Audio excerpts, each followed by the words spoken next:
kuulate veebiraadiot lihtsalt ja keerutamata. Tere taas, kallid veebiraadio kuulajad. Saates osalevad EKRE USA osakonna esimees Maik Kalamus. Tervitus.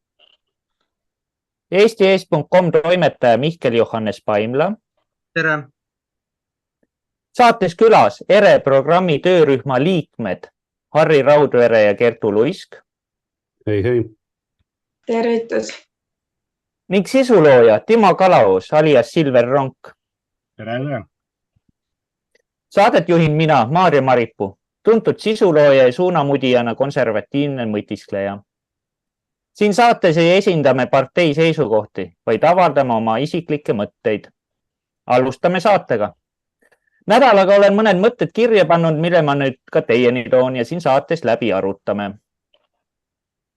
Eesti Vabariik ja kommunistid.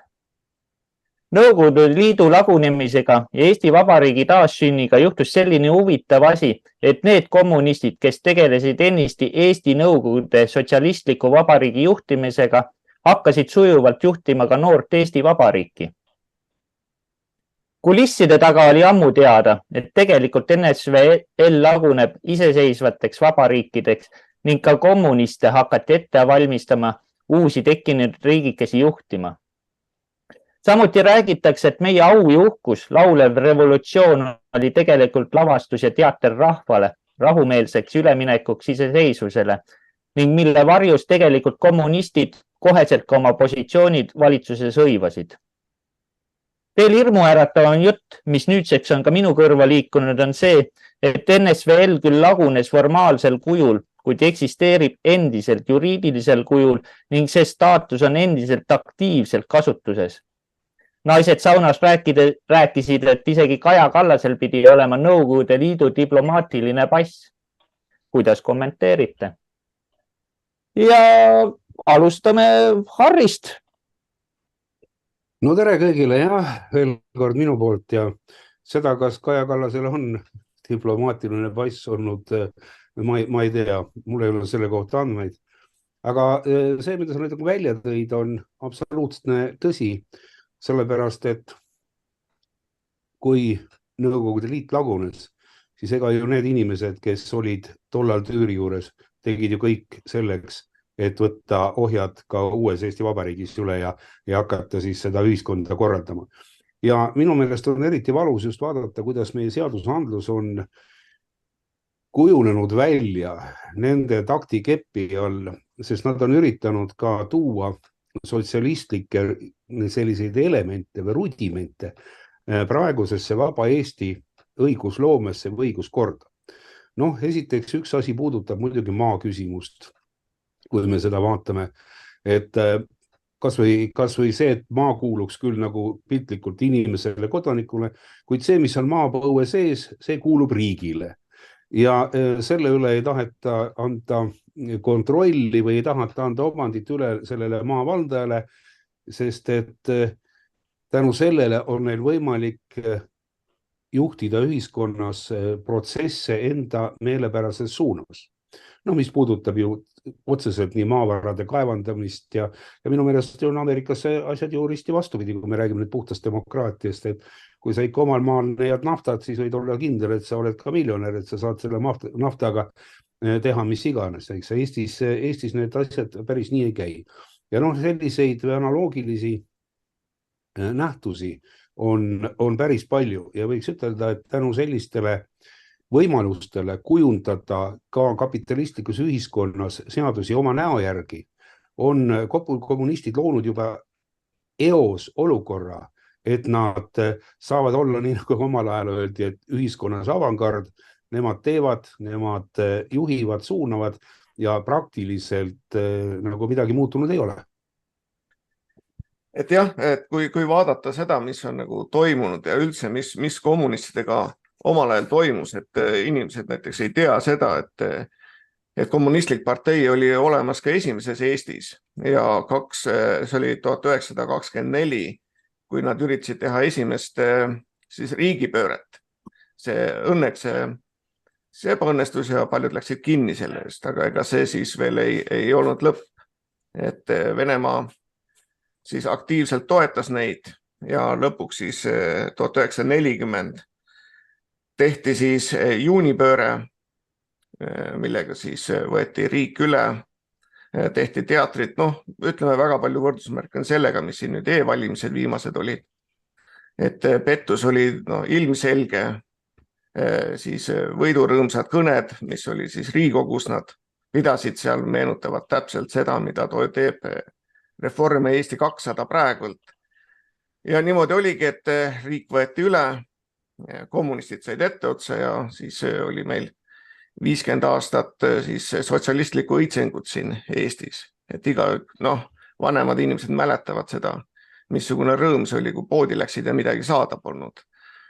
Ja räägin näiteks enda poole pealt seda, et minu enda kooli direktor, nimi on ta siis Tulev Valdma, tema andis mulle koolis kommunistlikke aluseid. Ma täpselt ei mäleta seda nüüd õppeaine nime, aga põhimõtteliselt oli see siis sotsialismi ja kommunismi õitsengust olid niisugused põhialused, mida tema meile andis. Ja kui juba olid, ütleme, sinimustvalged hakanud tulema tänavatele, siis tema oli kindlalt selle vastu ja tema isegi hüüdnimi oli Puna, nii et ta oli nii punane, kui sai olla.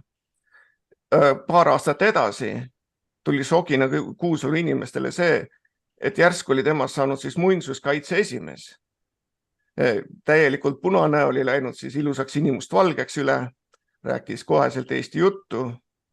Ja kui ma ei eksi, siis tänaseni on ta isegi EKRE liige, nii et EKRE peaks natukene ka üle vaatama, missugused inimesed neil seal ridades on ja poliitikat ajavad.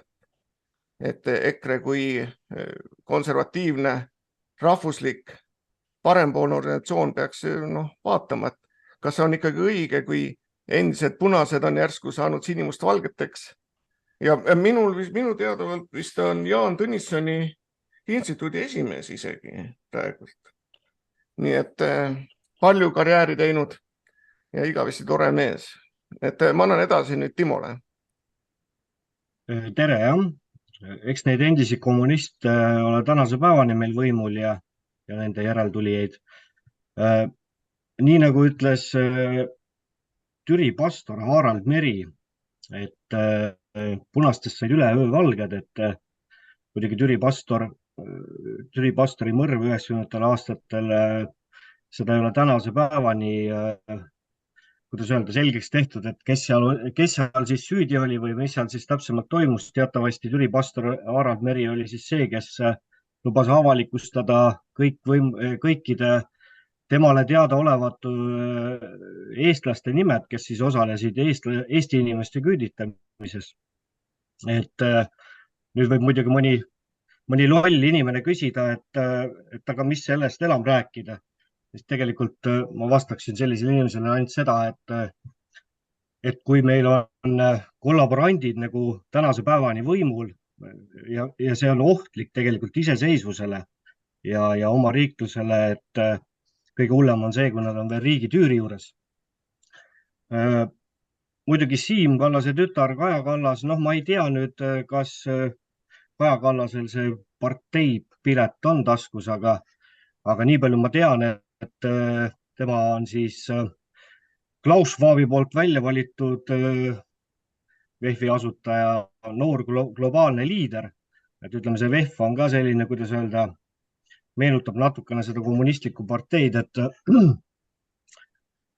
et kui kommunistidel oli selline omane ühiskonnakorralduse põhimõte, et igaühele vastavalt tema võimalustele ja igaühele vastavalt tema vajadustele, siis et ühiskond, kus ei ole eraomandit, sotsiaalseid klasse, riiki ega perekonda, et VEF tegeleb sellega, tema on üks nendest organisatsioonidest, kes selle kõigega tegeleb, et eks seda kõige paremini võib-olla iseloomustab ka see Klaus Schwabile kuuluv tsitaat, et sul ei kuulu midagi, sa ei oma midagi ja sa oled õnnelik.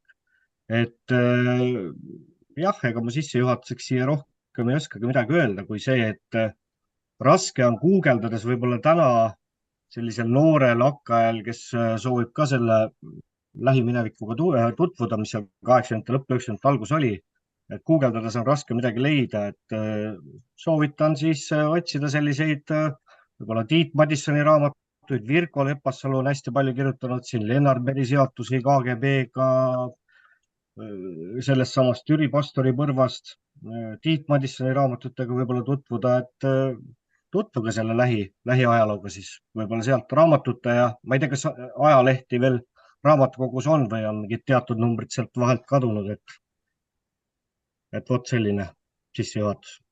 Et ja ma natukene märgiks siia juurde seda, et sama, mis see VEF nüüd välja pakub, on ju meile nagu déjà vu, kes on nõukaajal üles kasvanud, et see oli ju täpselt seesama, see 15 minuti linn, see, et sa jala saad toidupoodi minna, siis sa saad bussi peale ja tööle minna. Et samamoodi ju siis eraomandit ei olnud, see oli kõik riigi oma. Korterid sa pidid ikkagi rentima ja noh, siis niinimetatud riik siis hoolitses kõik sinu eest, et kui sa autot tahtsid, siis pidi auto luba olema, et isegi kui raha oli, see ei tähendanud veel mitte midagi. Et noh, kõik see on siin ju pikkade sammudega tulemas Eestisse, et sa ei saagi varsti endale autot omada ja kui saad omada, siis sa ei saa kesklinna, sest et kesklinnas on tehtud niimoodi, et sa ei saagi seal sõita ja siis polegi sul muud, kui lähed kohalikku, oled nagu mesilanna, käid kohalikus poes, käid tööl, teenid siis korporeidile või riigile raha ja siis palk on täpselt nii suur, et sa ei saagi kunagi mitte midagi omada. Nii et kõik on need täpselt samad, mis on nüüd nõukaajast, et mitte mingid uusi ideid ei ole, lihtsalt vahe on selles, et suured korporeidid on siis saanud orjapidajateks ja siis vastavalt meist on saanud siis orjad. Et ma annan edasi nüüd Mihklile. Aitäh. Lühidalt nagu sellele viimasele jutule lisades, et meil tekib teatav sarnasus küll juba võrreldes selle nõukaajaga, et kui nõukaaja lõpupoole inimesed olid nagu ärksamad, siis praegu vaatad seda ühiskonda kas või, ma toon siin lihtsalt väikse kõrvale põike, et eile käis sellel Weekndi kontserdil 55 000 inimest, enamasti nooremapoolset inimest, kes ei oska enam märkidel vahet teha, et kui see on satanism, mida võib-olla mõni oskab märgata, siis ta ei pööra sellele üldse tähelepanu ja veel ilgub nende üle, kes julgevad kritiseerida.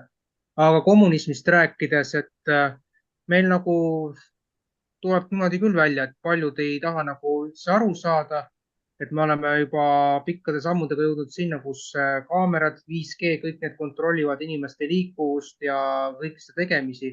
Et sattusin eile lugema ühte ajalehe seda uudislugu, et Rae valda on võetud liikuvusspetsialist tööle, ehk siis Rae vallast tehakse tulevikus ka selline 5G lukustustsoon või midagi sellist. Aga kommunismi juurde tulles, et siin nõukogude lõpupoole 86-87 taheti ju fosforiidi kaevandusi avada ja tänu sellele Panda saatrele, mida juhtis küll toona kommunistlikus parteis ka tegutsenud, aga suhteliselt vähetähtsas kohas siiski Juhan Aaret. Tema oli see, kellest läks see asi lahti. Bruno Saul poolist aastat hiljem sai ministrite nõukogu esimehe koha pealt Sule Sappa. Nii et see oli nagu suuresti nagu selle ajakirjandusliku klasnosti algus Eesti territooriumi, kui seda niimoodi võtta. Aga mis puudutab nagu näiteks perekond Kallaseid, siis arvestada tuleb sedagi, et kuna Siim Kallas on küll Riigikogu liige praegu, aga ta on ikkagi üsna nähtaval positsioonil niivõrd kuivõrd, siis ei maksa ära unustada, et 80-ndatel oli ta mitte vähetähtsal kohal Rahva Hääles. Nii et tema taust arvestades, et ta oli nõukogude lõpus veel ka Eesti Panga president kuni siis aastani 95, mil ta sööstis Reformierakonna juhina täielikult nagu kindla teadmisega suurde poliitikasse, siis eks siin ole kindlasti taustasid vaja kõigil uurida, kes on tolle aeg olnud seotud ja väikse märkusena veel, et meil oli 9 aastat peaministriks Andrus Ansip ja tema oli 80-ndate lõpus ju see mees, täpselt 88, kes koertega ajas meeleavalduse laiali. Nii et tema kuulub nende hulka, kes on pigem nii-nimetatud diktaatorid, kui et nemad pooldavad sellist vaba ühiskonda. Nende inimeste seda saatust ja staatust ei maksaks siinkohal ära unustada. Aga ma ei tea, ma annan siis edasi, aitäh. Ja, ma väikse märkusena ütlen seda, et meil ei ole midagi selle vastu, kui inimesel oli omal ajal siis punane parteipilet taskus, et see oli umbes nagu vaksipass nüüd siin paar aastat tagasi sama põhimõttega. et ikkagi need, kes karjääri tegid kommunistlikus parteis, et ma siin võtsingi ette, et näiteks see Siim Kallas on ju, oli kohe NSV rahandusministeeriumi spetsialist, siis ta oli hoiukassade peavalitsuse juhataja ja muidugi siis Rahva Hääle toimetaja, mis oli täielikult kommunistide hääletoru, nii et ja jällegi muidugi ühe asja tahtsin ütelda, et ega see propaganda pole lõppenud, sest et esimest korda ju Eestis on nüüd jällegi propagandaministeerium, mille nimeks on kliima, aga see on puhtalt ju punaste propagandaministeerium, nii et jällegi ringiga kõik tagasi, et ma annan edasi Kertule. Ja aitäh, huvitav on olnud kuulata, et ma hakkasin ise selle peale mõtlema, et nendel igasugu ühiskonna nii-öelda pidamisvormidel, kõigil on mingid omad plussid, miinused, siis ma hakkasin mõtlema, aga mis see ideaal on. Ja ma ise jõudsin sellesse punkti, et see ideaal peaks olema, et saate siis aru, kui teid juhivad, et seda tsentrit juhivad õiged inimesed, kui nad keskenduvad inimeste isiklikule võimekusele toime tulla. Et ongi iseseisev majandamine, kogukondlik majandamine, et mingi hetk, kui siin hakkas see kogukondade teema pihta, siis leidis selline huvitav moment, et riigi poolt tuli pakkumine, et riik maksab kinni selle kogukonna koordinaatori palga, ehk siis natuke lastakse teha tänasel päeval veel, aga nad juba nagu püüavad kellegi sealt enda palgale, et siis neil oleks kogu info ja ikkagi see oleks kuidagi selline kuskilt poolt hallatav, mõjutatav. Ja praegu ma näen ka, et öeldakse, et kuidagi klassid kaovad ära, et see peaks nagu midagi positiivset ju olema, aga mina näen, et tegelikult on just õige, kes rohkem pingutab, rohkem vaeva näeb, rohkem soovib, et tal olekski võimalus rohkem ennast teostada. Ja tänasel päeval, kus kõik väikeettevõtlus suretatakse ära erinevate kriisidega, need igasugu katkud, COVID ja nüüd see muidugi sõjanuumamise teema ja sellega kaasnevad kõrgemad maksud, et need klassid kaovad küll ära, aga tegelikult see ei ole selle jaoks, et siis oleks kõigil võrdselt hea, vaid et võrdselt kõigil nii halb, aga kellegi ja nende hea siis läheb kuskile nende kätesse, kes seda keskelt siis dirigeerivad. Ja siis mulle tundubki, et mis iganes on see riigikord on, et tüübid võivadki minna ühest riigikorrast teise, panna uue maski ette, aga selle kõige sees peab muutuma kogu selle süsteemi eesmärk. Ja see peab olema suunatud sellele, et inimesed saaksid iseseisvalt hakkama, sest kui see riigikord peaks muutuma, sinna tuleb uus ja keegi võib-olla halvemate plaanidega, et siis oleks välistatud see, et kogu see kupatus, see kokku põimitud riik pööratakse kuskile jamasse, nagu täna meiega tehakse. Sest inimestel ei ole enam võimekust end ise ära majandada, nad ongi sõltuvad poodidest, suurkorporatsioonidest, väga paljud ka riiklikest toetustest ja see ei ole väga hea väljavaade. Aitäh, annan sõna edasi Harrile. Aitäh. Tähendab, kui me nüüd vaatame, siis jah, ütlesite väga õigesti, et kommunistid on ju ruulinud ja kogu aeg dikteerinud praktiliselt meie riigi käekäiku. Ma siin vaatan näiteks, väga huvitav on vaadata vanu ajalehti. Need on hästi õpetlikud ja ülevaatlikud ja ma ei tea, kui paljud näiteks nooremast generatsioonist inimesed on sellega tegelenud. Aga mul on siin praegu ees 40. aasta 7. augusti Saaremaa leht Meie maa, eks. Ja muidugi seal öeldakse, et elagu Nõukogude rahvas ja see võeti vastu nüüd suur selline otsus, et Eesti astus Nõukogude Liitu. Ja loeme siit suure pealkirjaga, et suured pidustused ja jubeldused kogu riigis.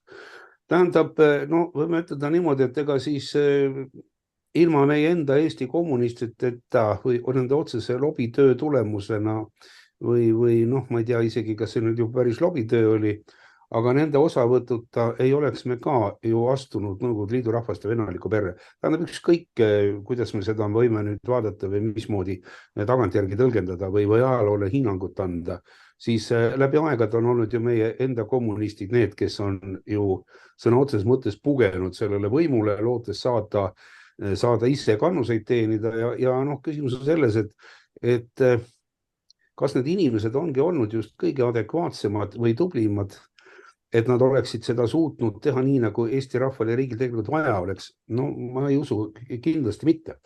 Sellepärast, et kas on see sama Nõukogude ideoloogia, mis omal ajal ja mis ka muidugi, mille mõjud on ka tänapäeval väga tunda, mida ta ju siis tegelikult tegi. Ega siis nad hakkasid ju hävitama Eesti rahvast just nimelt selles suhtes, et hävitati ära intelligents, kultuur, kõik need, kellel oleks olnud võimalik või teoreetiline võimalik vastu astuda sellele ideoloogilisele hullusele, mida siis Nõukogude Venemaa siia Eestisse tegelikult tooma tuli.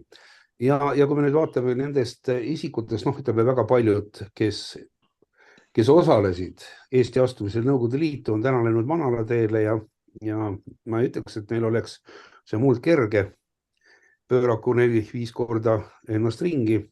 See on nagu nende probleem, aga just selline tolle hetkel nagu noore põlvkond ja mulle väga on meelde jäänud see erastamise protsess, kui Eestis suur ühiskondlik varra pidi äkki leidma ühel hetkel uued omanikud ja siis me tõdesime, kuidas meie kommunistid, meie ekskommunistid olid siis esirinnas ja ma toon teile konkreetse näite, et mitte rääkida nii samuti, oli selline suur komsomoli tegelane nagu Indrek Toome ja Indrek Toome afäärid elamislubade või viisate, minust elamislubade selle hankimisega, terve Viru hotelli maha nagu müümisega või edasi välja kantimisega.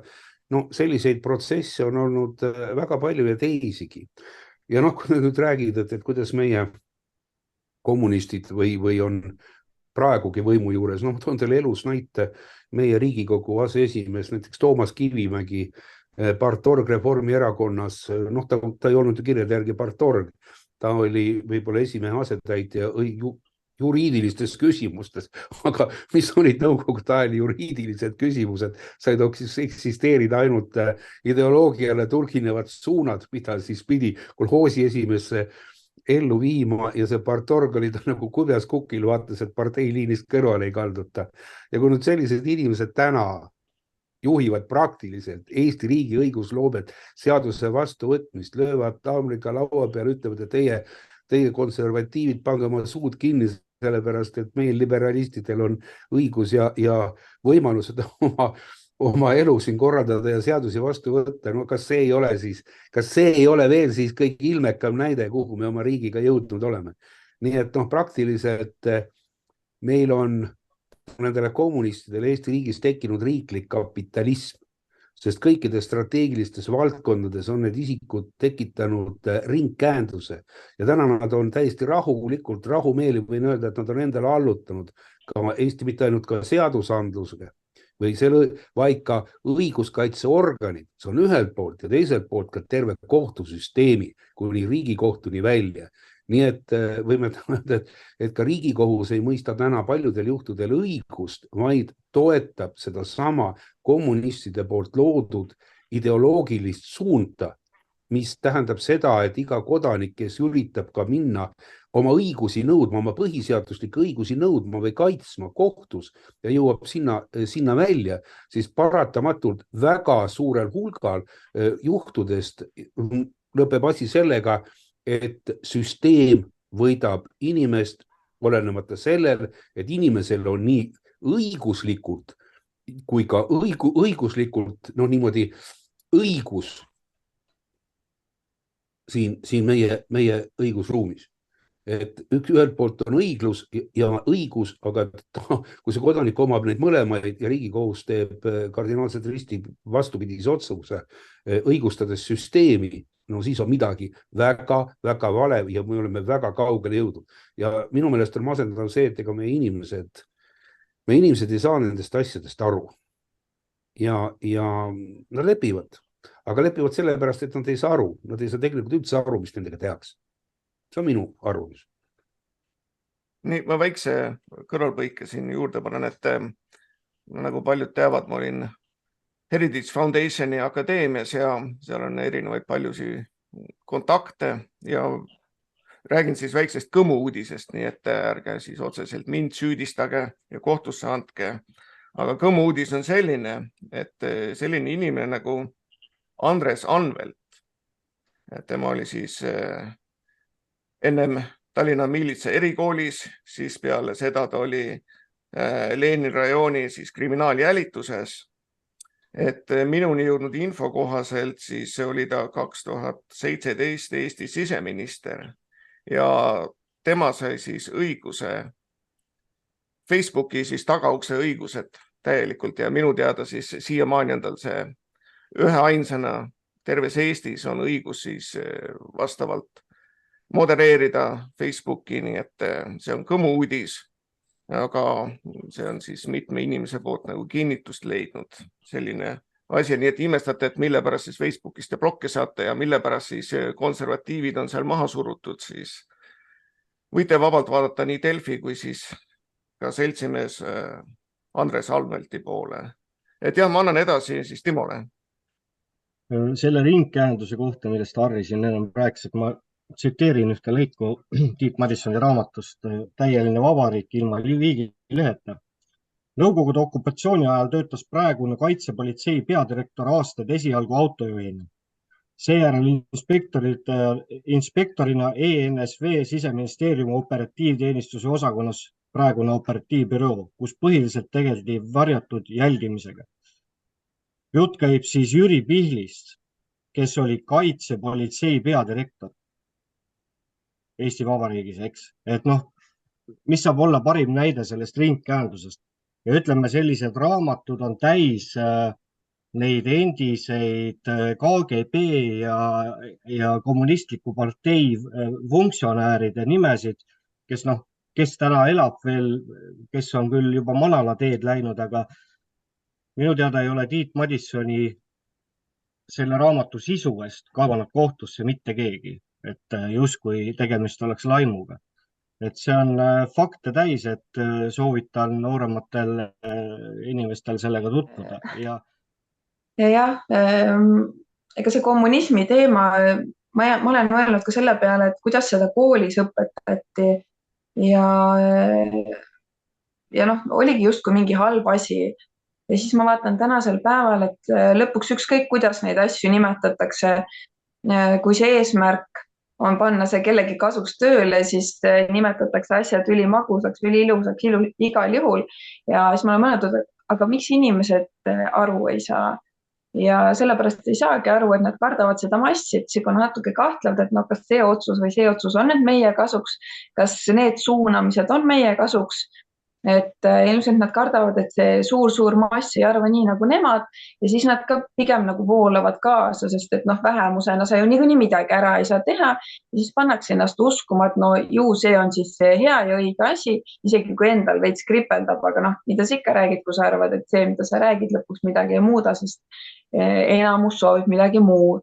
Ja selle massi pealt mulle tundub, et see meediaga praegu toimetab, et luuakse illusioon, et enamus arvab nii, aga nagu eelmises saates Silver sa ütlesid ka, et sellest alternatiivmeediast näiteks ongi saamas juba nii-öelda peavoolst, inimesed üha rohkem hakkavad sinnapoole vaatama tegelikult, sest seal on sellist ajakirjandust, kus uuritakse ja süvenetakse, mitte siis nagu peavoolus, kus lihtsalt tehakse mingi, ma ei tea, kas lausa programmi peal lihtsalt kopeeritakse, tõlgitakse ära välismaised tekstid, ise süvenemata, mis seal päriselt juhtunud on ja palju meile ette söödetakse seda valeinfot. Sellised minu väiksed mõtted selle teema juurde. Mina ütleksin seda, et kas keegi teab mõnda riiki, kus kommunism on teinud rahva õnnelikuks. Et nii palju kui mina tean, kui vaatate neid kuubakaid, on ju, et nad seal ilusasti sõidavad vanade autodega ja siis $5 ees siis kuus elavad ära, et see on nii lahe. Või siis Venezuela, kus kilekottidega viid raha ja sellest ikka veel mitte midagi ei saa. Et igal pool, kus on kommunismi nagu toodud, on see ainult toonud kaose. Ja samamoodi näiteks seesama VEF ju tegi Sri Lankas nagu siis ütleme näidisriigi. Seal oli siis sama, mis Eestiski toimub. Väetiseid tuli siis 2/3 vähem kasutada, siis igasugused rohepöörded, kõik hullused juurde ja mis juhtus oli see, et see riik kukkus eelmine aasta kokku lihtsalt. See valitsus löödi minema sealt riigist, tohutu vaesus. Nii et ja näha, et see kõik toimub ka Eestis, et ma ei tea, kuidas see Eestis nende väetistega on, aga ka kuuldavasti mulle on räägitud seda, et Eestis on aina raskem saada kätte väetisi. Veele on mingisugused arusaamatud piirangud pandud, nagu Eesti oleks mingi kõrberiik, et kõik tuleb suurte sammudega, seesama kommunism ja tundub, et paljudele see meeldibki, et jah, ma annan edasi nüüd Harrile. No nii, Kuuba on ju muidugi, arvestades sellega, mida ameeriklased Kuubaga tegid või kuidas nad seda Kuubat blokeerisid, on see nagu veidikene eristaatuses, sest ega neil seal midagi muud paremat teha ei olnud. Kui nad ju lõigati ära ainuke sõber, kes siis Kuubal oli tollel ajal võib-olla tõesti Nicaragua ja Nõukogude Liit. Aga arvestades Ameerika üldist poliitikat, siis seal läänepoolkeral ei oleks tohtinud olla mitte ükski teine riik majandada või dikteerida peale nende enda. Aga see on omaette küsimus. Aga vaata, mul lõikas kõrva, Kertu ütles, et klassid tahetakse ära kaotada. Siis ükskõik, kuidas me seda formuleerime või kuidas me seda iseenda jaoks lahti mõtestame, siis klassikalises mõttes klasse ära kaotada, kui selliseid ei ole võimalik. Sellepärast, et jaotati ju klassid selleks, et olid ju töötajad ja olid ekspluataatorid. Ja kui me nüüd tuleme selle juurde välja, siis iga tööandja, kes annab inimestele tööd või loeb töökohti, on selles klassikalises mõistes ekspluataator, bursui, mitte kus päris otse, aga jah, ja nende taotlused või eesmärgid on täiesti teistsugused, sest omanik tahab saada omanikutulu ja et seda omanikutulu saada, ta paratamatult ekspluateerib inimesi. Ja nendel inimestel on jälle soov saada hästi palju palka ja väga hästi elada. Ja siin tekivadki need lepitamatud vastuolud, kus ühed tahavad ühte, teised tahavad teist ja selle kokku leppida on häbematult raske.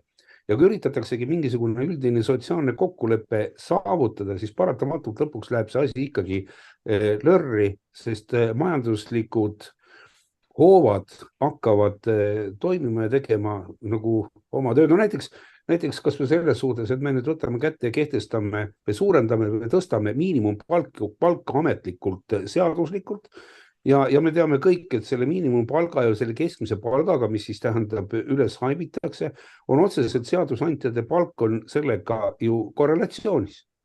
Ja kui ta on korrelatsioonis, siis on paratamatult selge, et nad on huvitatud selle palga üles haipimisest, praktiliselt tekitatakse tööandjale surve. Sest tööandjal peaks olema ikkagi endal 100% õigus otsustada, kui ta tahab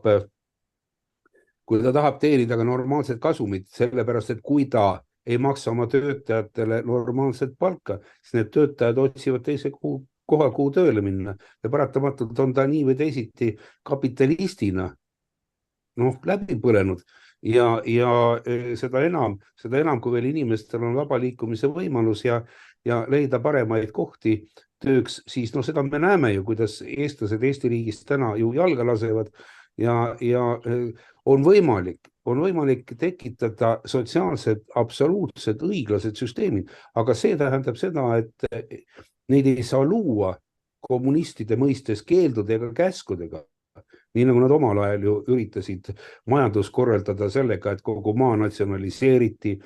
Ja isegi see oli juba kulak, kellel oli juba viljapeksumassin või mingisugune muu mootoriga töötav agregaat, kes kasutas sulaseid või teiste inimeste tööjõudu.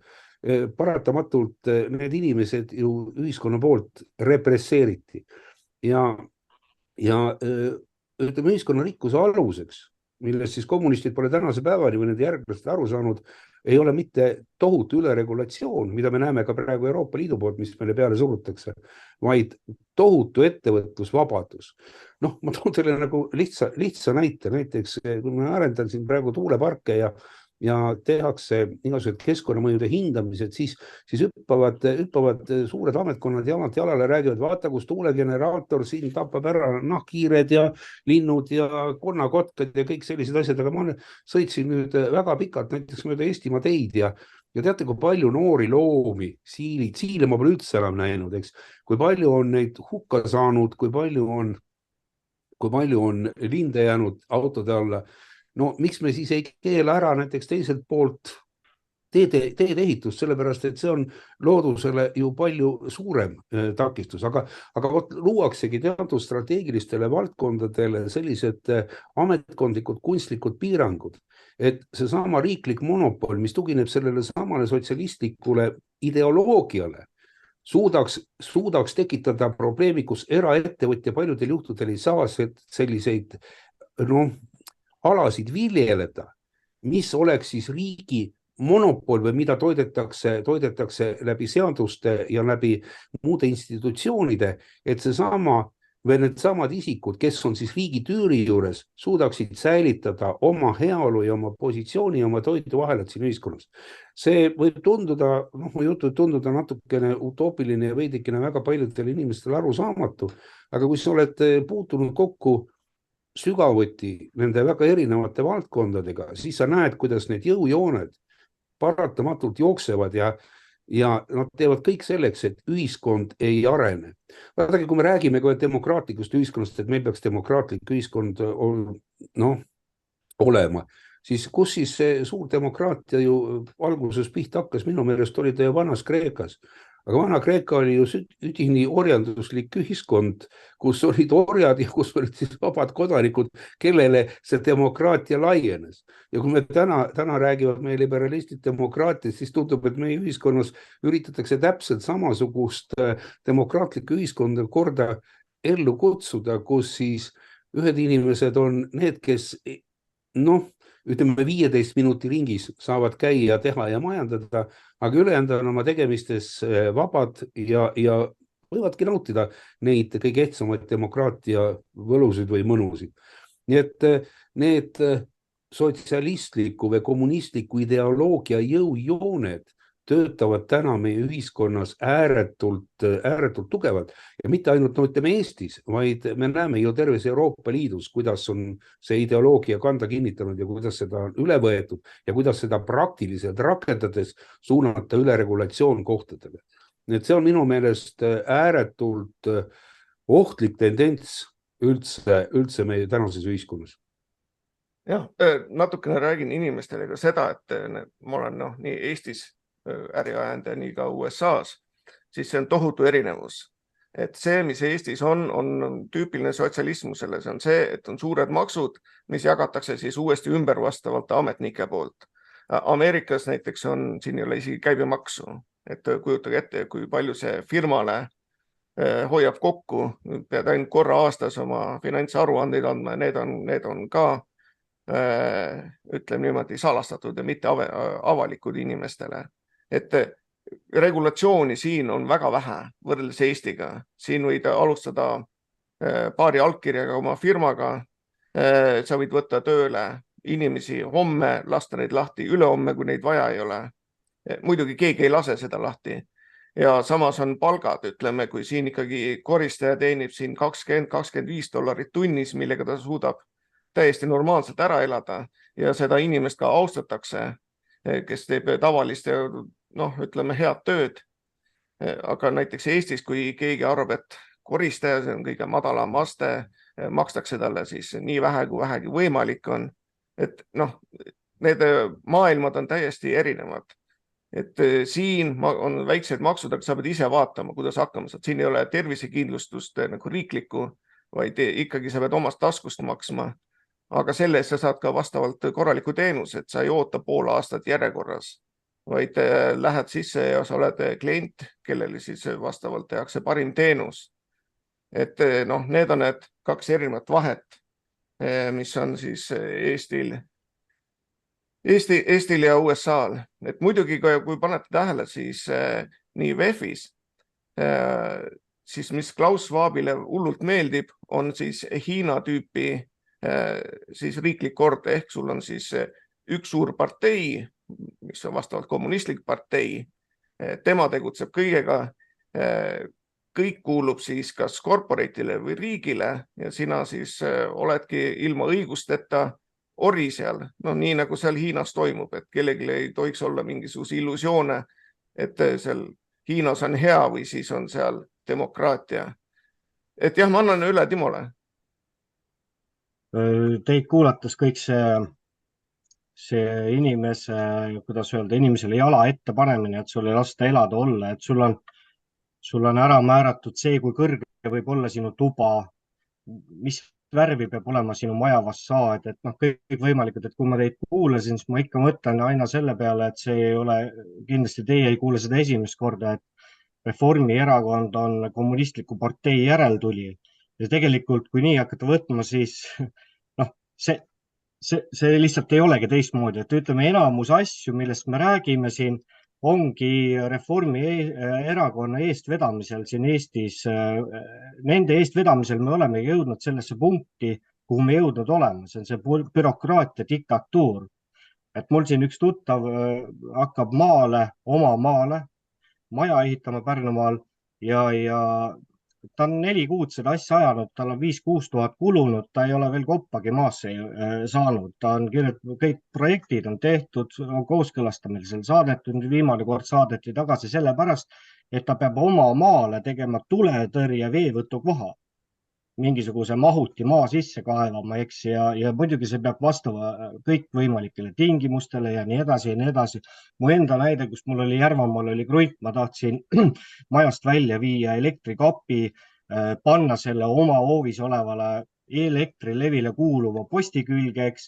Seda ei lubatud teha, sellepärast, et see on meie post, mis oli minu maa peal, aga ja sa pead sinna panema meie kasti, kuigi ma saan selle kasti 2 korda odavamalt ise, kui ma natukene otsin, et seda bürokraatiat on nii palju ja tegelikult see on lollus ja see on täielikult inimesele jala taha panemine, sulle nagu ei lastagi vabalt olla ega elada, et mis puudutab seda VEF-i mõned kuud tagasi, ma veel vaatasin telekat, oli üks selline saade nagu Ringvaade, et seal käis külas Kersti Kaljulaid, see oli jälle mingisugune VEF-i tippkohtumine oli siis toimunud ja Kersti ka kenasti võttis sellest osa ja neiuke nooruke, kes teda siis intervjueeris, kuidas ta ütles, et sõna-sõnalt ei mäleta, aga noh, te nüüd käisite seal, kus olid maailma liidrid koos. Kelle jaoks nad liidrid on? Mida tähendab üldse sõna liider? Eks, eliit. Mis on selle sõna taha eliit? Et noh, võiks ju eeldada, et see on meie kuidagi inimestest nagu see parim osa, aga kui me vaatame, kuhu me nagu oma riigi ja rahvaga jõudnud oleme või üldse oma eluga siin maailmas, siis mulle ei jää küll mulje sellest kui eliidist. Et ise hakanud eliit on ta nüüd küll, jah. Et seda, jah, võin ütelda, et inimesed näiteks, neil on illusioon, nad arvavad, Eestis on demokraatia, et nad siis käivad valimistel, valivad kedagi, siis vastavalt siis need lauljad või siis koomikud on siis nende siis esindusinimesed seal Riigikogus. Et tehke silmad lahti ja vaadake, et tegelikkuses valitsevad Eestit ja üldse ka teisi riike, ka ütleme Euroopa Liitu, need inimesed, keda keegi pole kunagi valinud. Näiteks see sama VEF, see on siis World Economic Forum, et seal käivad koos siis äriliidrid, korporatsioonide, suured tegijad, neid pole keegi sinna valinud. Samamoodi United Nation, samamoodi pole keegi neid sinna valinud, samamoodi World Health Organization, seal on ainult ärimehed ja poliitikud, mitte ühtegi arsti seal pole. Ja siis nemad annavad meile ette, siis mida me peame täitma.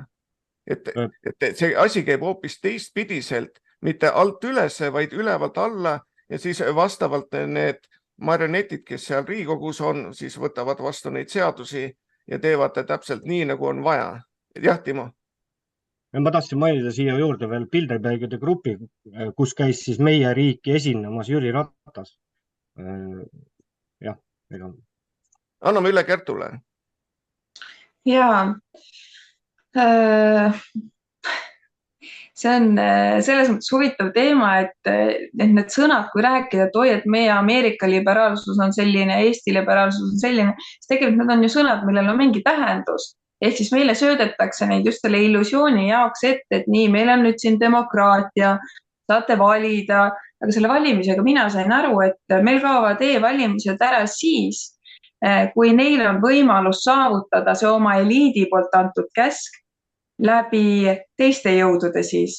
Või näe, nüüd võitsid need teised. sest meil ei ole enam e-valimisi, aga nad peavad ära ootama selle momendi, kus inimesed on täpselt nii kaugele viidud, et nüüd nad usuvad sellesse, aga selleks hetkeks peab olema ka see osa, millesse nad usuvad, juba eliidi kontrolli all. Ja see on ka põhjus, miks ma panen väga inimestele südamele, et keskendugegi sellele, kuidas oleks võimalikult vähe vaja seda riiki, sest selles riigis praegu tänasel päeval on sellised jõud, mis keskenduvad ikkagi iseendale ja mitte niimoodi, et mul oleks hea, vaid et mul oleks nagu nii hea, et seda hea oleku lage ei tulegi, et ükskõik mis ettepanek, käsk või nõue kellelegi midagi teha, kõik tehakse ära, sest seda lage lihtsalt pole. Aga kui inimesed võtavad sellelt asjalt nii-öelda toite tagant ära ja muutuvad sõltumatuteks, ise toidavad ennast, ise majandavad ja mitte ainult need igal talul on oma mingid generaatorid ja asjad, vaid just sama asi, mida ma ennast mainisin, kogukondlik läbikäimine, koostöö ja selline päriselt sõltumatu, et ei ole mingi riigipalgaline koordinaator sees, kes siis mingitel hetkedel võib-olla midagi vastavalt seal siis saab hakata tööle panema. See on igasugu hoolivus asju, riik hoolib siis nüüd kogukondadest või ei. Tehakse selline nägu, nagu hoolitakse, aga tegelikult seal nende sõnade ja nägude taga on hoopis teised plaanid. Need protsesse tasub jälgida, et kui nüüd mingi hetk toimub selline hull pööre, et e-valimised kaovad ära, siis ikkagi tuleb jälgida, et mis sinna asemele tuleb. Sest nende samaste sõnade taga saab teha mida tahes, lihtsalt seda tuleb korrutada üldsusele nii palju, et nad arvaksid, et ongi nii, et nad ei seaks seda kahtlusele, täpselt see meil täna Eestis ka toimub. Ja see on mõnes mõttes päris hirmutav, sest inimesed praegu ei saa ennem aru, mis toimub, kui see litakas on ikka nagu nii valus litakas, et kuskilt on nagu nii valus, et seda valu nagu ei summuta mitte millegiga enam ära. Ja mõnes mõttes on kurb, sest tundub, et seal punktis me peame ära käima. Ma ei soovi seda, aga kui nii läheb, siis mina kavatsen selleks valmis olla ja soovitan ka teistel olla. Aitäh, annan sõna edasi. Jah, ma mainin lihtsalt seda, et näiteks Eestis paljud inimesed ei saa aru, et nüüd kavandata automakse, siis maamaks on ju tegelikult varjatud see, et hakatakse inimestelt asju käest ära võtma. Et kui te ei jõua maamaksu maksta, te ei tea, kui kõrgele see maamaks läheb. Kui ta läheb sinna 10% peale, siis jäätegi väga kiiresti asjast ilma, sest te olete selle juba korra välja ostnud ja riik võtab veel uuesti selle pealt maksu, samamoodi autoga. Et meil on olemas ju kütuseaktsiis, mis juba peakski siis olema see, millega teid korras hoitakse. Aga kui teile varamaksule pannakse veel laks otsa, siis praegusel hetkel võite mõtleda, mis see $50 või $250 aastas ära ei ole, aga kui te saate vanemaks ja kui te elate pensi pealt, siis on see väga suur jama või te peate siis, ütleme, hakkama oma maja pealt veel maksma, olete näiteks oma abikaasa kaotanud ja peate sellest loobuma. See on, ja kuhu see läheb? See läheb tagasi siis kas pankadele või riigile. Ma arvan, see läheb vist riigi oksjonile, siukene asi. Et jah, ma annan edasi Mihklile veel, et meil on viimased 5 minutit, et igaüks saab veel sõna. No, aitäh kõigepealt mõningatest punktist, et kõigepealt see automaks üldse nagu kogu see inflatsiooni temaatika, et mida suuremaks seda inflatsiooni meil võetakse, seda tõenäolisem on, et inimeste säästud lihtsalt kuivavad kokku, aga üldse nende maksude ja niisuguste asjadega, et tore on ju rääkida, et me kasvatame nüüd riigisektori töötajate palkasid, aga mis on selle taga tegelikult on ju see, et ka need niinimetatud mitte valitud juhid, ma nimetaks niimoodi, et nemad ju saavad oma palgatõusu ka juurde ja selle tulemusena nad veel julgevad öelda, et oi, aga meil on sellest vähe, et me ei ole nõus oma palkasid kärpima solidaarselt nende inimestega, kes erasektoris ei saa nagu sellist palgatõusu lubada ja siit tekibki tõsine veelahe ja ma arvan seda, et selles valguses meil nagu peamegi ilmselt valmistuma suuremateks ootamatusteks, aga loodetavasti me saame nagu nendest kõikidest keerulistest olukordadest üle. Aga ühe momendi ma vast tooksin veel siin välja seoses selle kommunismiga, et Kuubal nagu mainiti, et seal on vananenud autopark ja meil nüüd Euroopas tahetakse sama asja teha, et tänu sellele, et tuleb see automaks, siis keelatakse diiselmootorid ära, kõik siukene, et selle tulemus on samamoodi Kuubaga, et hakkavadki vanad autod ringi sõitma ja ja siis need elektriautod, mis meile siia tuuakse, et nendega pole tegelikult mingit perspektiivi. Juba 2 põlengut on väidetavalt Eestis olnud, võib-olla neid on rohkem, keegi sellest niimoodi avalikult ei räägi, aga nende elektriautode siia tarimine on omaette suur risk. Ja tulles veel saate poolt välja teemasse kommunismi kohta, et siin toodi üks nimi välja.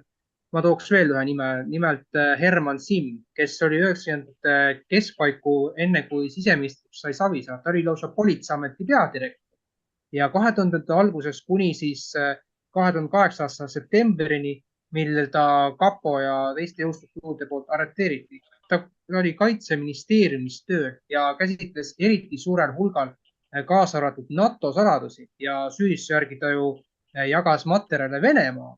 Ja selle kõige tulemusena talle määrati 12 aasta pikkune vangistus, milles tõsi, ta 2019 vabastati vanglast ja tingimisi jäi ta järelevalve alla 2021. aastani. Nii et neid inimesi, kes on otseselt nagu ütleme Vene luure huvialas või niimoodi, et neid nagu siin Eestis endiste kommunistide seas jätkub. Ja üks väike remark veel, et Herman Simm oli ju kuuldavasti see inimene, kes aitas Interrinde omadel 1915. mail sisse pääseda Toompea lossi sisehoovi. Nii et selle taustal on tema karjäär ikka erakordselt hämmastav. Aga ma annakski nüüd siinkohal üle, aitäh. Ja anname veel Harile sõna.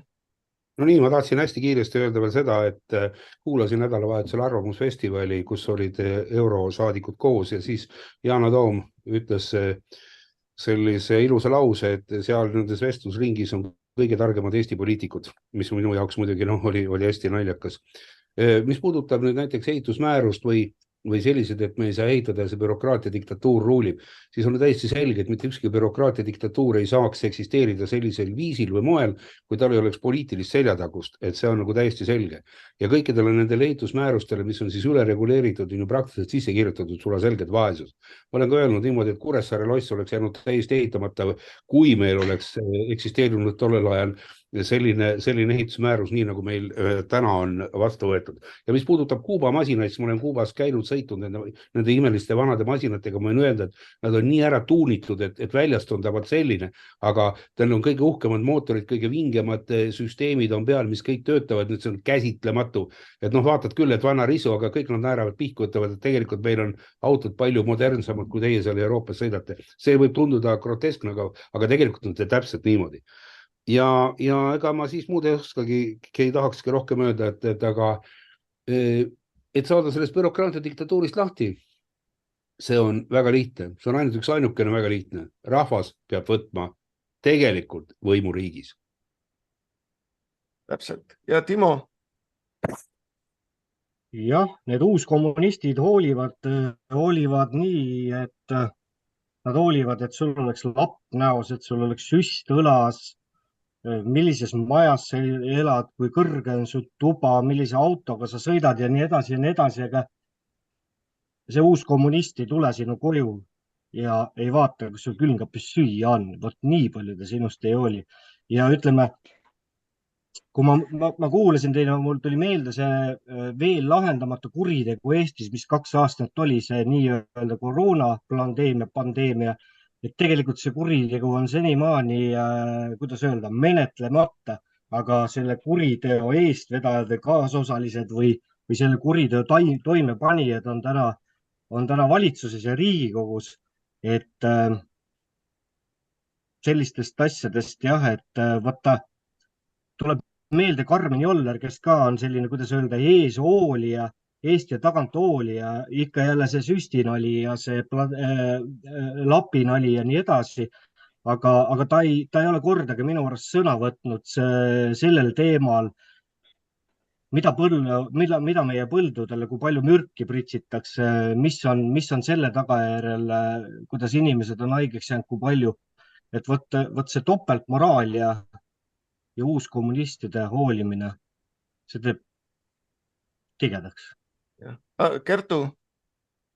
Ja ma jätkan natuke Timo mõtted siit, see topeltmoraaliga seoses. Mul tuleb ette see, kuidas on ka mingid riiklikud tähtpäevad, siuksed mälestuspäevad, siis minnakse pärgadega ja kenasti riides haudadele neid mälestusmärkide juurde ja ma ei suuda vaadata emotsioonita neid pilte, sest ma vaatan, et need on need samad mehed, kes sel hetkel mõistavad hukka mingeid inimesi mingite otsuste eest, et näed, nüüd mälestame, sest keegi kuskil on süüdi, aga kui nendele tüüpidele anda sama käsk ette, nad teeks neid samu asju, aga nüüd nemad mõistavad kohut, oi kui halvasti ikka tehti ja meie siin mälestame, meie siin hoolime.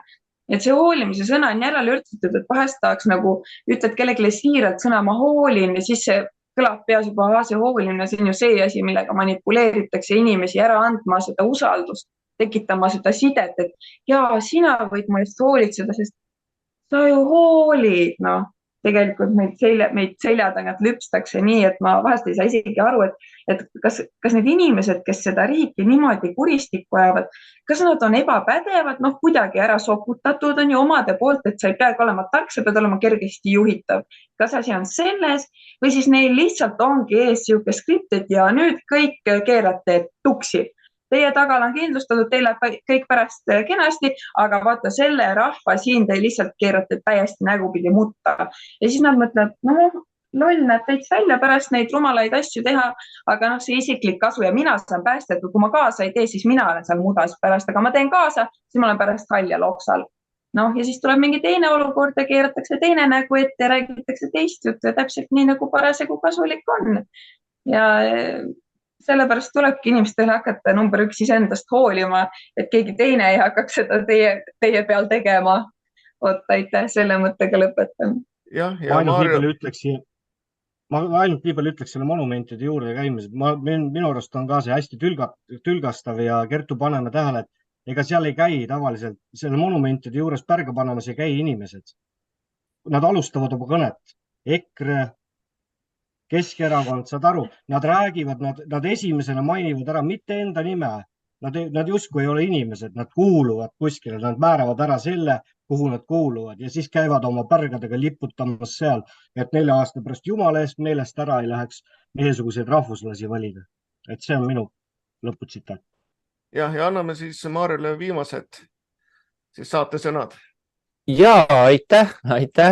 Et ma nõustun täielikult saates osalejate mõtetega ja selle saate teen veits eriliseks ka, et ütlen välja ka siis me ei allu ühelegi diktatuurile ning usume sõnavabadusse ehk siis pusa annan välja ja selle pusa ma annan välja siis inimesele, kes on eestlaste jaoks avanud nii-öelda infoakna, sest nii kui me kõik teame, siis kommunistid, meie uuskommunistid jälgivad täpselt seda, mida me peame kuulma ja nägema ja see inimene tõlgib ära välisuudiseid Eesti inimeste jaoks ja see on Taivo Sepp. Palju õnne, Taivo Sepp, et sa oled pusa omanik ja nii-öelda ma premeerin sind selle tehtud töö ja vaeva eest selle pusaga. Ja see ongi kõik, et aitäh, kallid kuulajad, et meid kuulasite ja vaatasite ning järgmine kord jälle taas uute teemadega teiega. Aitäh ja nägemist. Aitäh, nägemist. Kuulasite veebiraadiot. Külastage kindlasti ka meie uudisteportaali www.eestieest.com.